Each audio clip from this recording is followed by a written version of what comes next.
ডাকসু নির্বাচনে গণতান্ত্রিক ছাত্র সংসদ ঘোষণা করেছে বৈষম্য বিরোধী শিক্ষার্থী সংসদ নামের পূর্ণাঙ্গ প্যানেল। আন্দোলনে আহত এক নারী শিক্ষার্থীর প্রতি সম্মান দেখাতে একটি পদ ডেলিভারেটরি খালি রাখা হয়েছে। প্যানেল থেকে সহ-সভাপতি পদে প্রার্থী হয়েছেন আব্দুল কাদের, সাধারণ সম্পাদক পদে মোহাম্মদ আবু বাকের মজুমদার এবং সহ-সাধারণ সম্পাদক পদে আশরাফা খাতুন। শিক্ষার্থীরা বলছেন, এই প্যানেল শিক্ষার্থীদের সম অধিকার, নিরাপত্তা ও স্বচ্ছ নেতৃত্বকে অগ্রাধিকার দিচ্ছে। নারী নেতৃত্বের সংযোজন ও আহত শিক্ষার্থীর প্রতি শ্রদ্ধা ডাকসু নির্বাচনে নতুন বার্তা দিচ্ছে।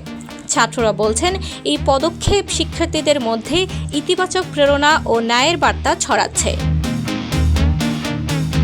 গণতান্ত্রিক ছাত্র সংসদের এই প্যানেল ডাকসু নির্বাচনে নারী ও ক্ষতিগ্রস্ত শিক্ষার্থীর প্রতি সম্মান প্রদর্শন করে নতুন মাত্রা যোগ করেছে।